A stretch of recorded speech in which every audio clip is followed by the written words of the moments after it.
Olá, galerinha! Vai começar mais uma aula do professor Janderson. A gente vai falar sobre previsão do tempo. Vai ser a continuidade da aula passada. Hoje a gente falou sobre a questão dos ventos, que são ar em movimentos. A gente falou que ele pode executar direções e velocidade. Os ventos, de acordo com sua intensidade e sua velocidade, ele pode ser classificados em ciclones, quando apresentam diferente pressão. A diferença de pressão faz com que crie um movimento circulatório de dezenas de quilômetros, fazendo com que tenha uma devastação muito grande. Uma velocidade cerca de 300 km por hora. Esses movimentos circulatórios recebem o nome de ciclone. Os furacões acontecem nos oceanos Pacífico e Atlântico e exercem uma força muito grande e velocidade também. Tornados são colunas de ar, rápida em rotação, mas de poucos metros de extensão. Então, diferente do ciclone, eles não têm dezenas de quilômetros. Um tornado ele tem apenas metros. E só que sua velocidade é muito mais intensa, podendo chegar a 500 km por hora. Então, o tornado tem uma velocidade maior, mas tem pouca extensão, comparado a um ciclone.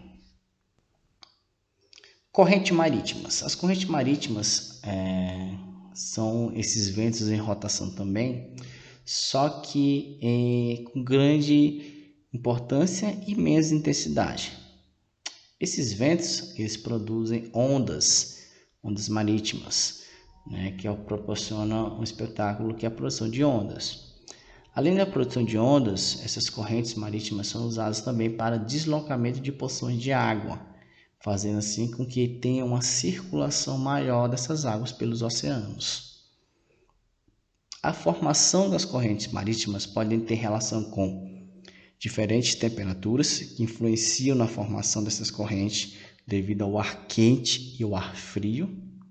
Rotação da Terra, durante a rotação a Terra também pode influenciar nessa formação dessas ondas correntes marítimas. E os ventos, que são um dos principais responsáveis pelo deslocamento dessas porções. Um fenômeno natural conhecido mundialmente é o El Niño. O que seria o El Niño? É um fenômeno climático que tem como principal característica aquecimento anormal das águas do Oceano Pacífico. Com o aquecimento dessas águas anormais, ele afeta diretamente o clima regional e global, afetando assim, tendo várias consequências durante o seu acontecimento, deixando o clima mais quente, matando alguns peixes devido ao aquecimento dessas águas, alterando o clima. Tudo isso afeta grande parte por onde o El Niño passa. Contrapartida, existe Laninha, que é o inverso, é o esfriamento anormal das águas do Oceano Pacífico. Tanto ele aquecido como ele esfriando anormalmente, existem impactos no clima. Você afeta diretamente com as condições da água e com as condições climáticas, ter uma mudança, uma alteração e afetando tanto a vida animal, devido à alteração, como também a atmosfera, causando mudança climática.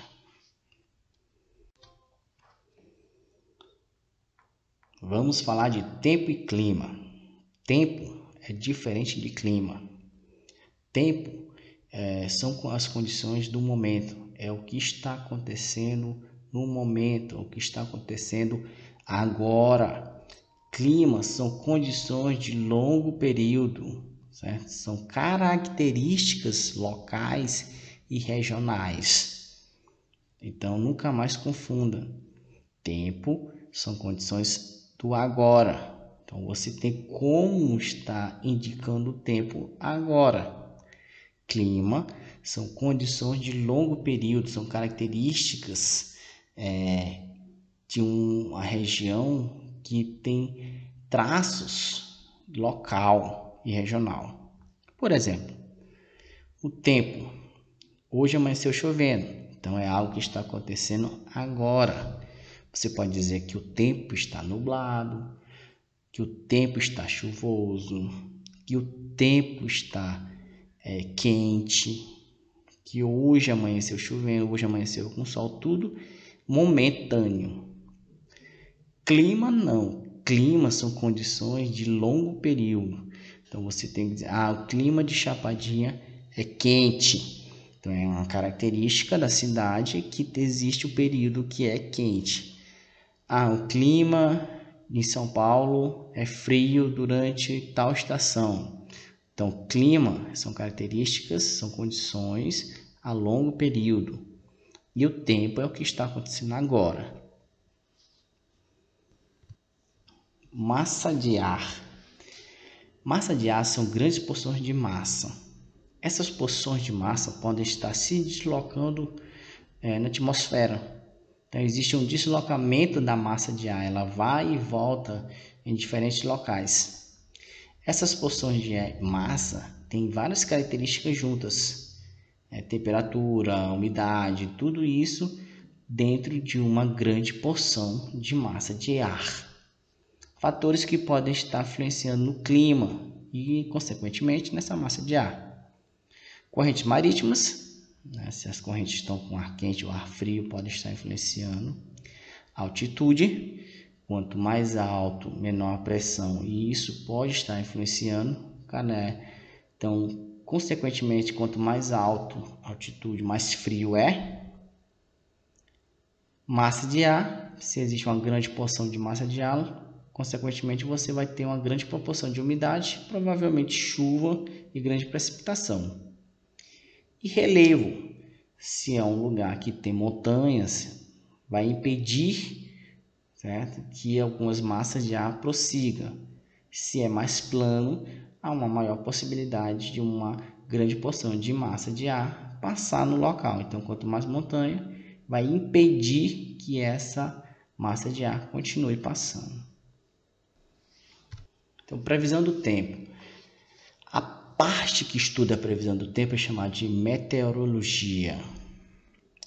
A meteorologia é muito importante, principalmente para o dia a dia das pessoas, para o cotidiano, para a atividade humana, a ter uma dependência muito grande. Por exemplo, se você quer saber se vai chover, você já pode se preparar para sair na rua com guarda-chuva, com roupa apropriada. Se você acha que, devido à previsão do tempo, vai fazer sol, você vai sair, você vai ter condições de prever essa atividade e fazer, consequentemente, seus planos. Assim também na produção agrícola. Você, com a previsão do tempo, você tem mais ou menos a medida de como começar, de quando começar, quando terminar, qual a melhor época para plantar, para colher. Então, a previsão do tempo ela tem um fator na vida humana muito grande. Para ter essa previsão do tempo, existe um acompanhamento por instrumentos, instrumentos que vão prever a questão da direção do vento, a velocidade do vento. E um instrumento novo também, que é usado para medir a quantidade de chuva, é chamado de pluviômetro. O pluviômetro ele tem a capacidade de medir a quantidade de chuvas. Então você tem mais ou menos a média de quanto choveu no dia, na semana, no mês e no ano. Então o pluviômetro ele vai coletar parte da chuva que cai num determinado local e transformar essa medida em quantidade específica. Então você coloca um pluviômetro, você tem mais ou menos a média de quantidade de chuva que ocorreu durante a precipitação. Muito obrigado e até a próxima.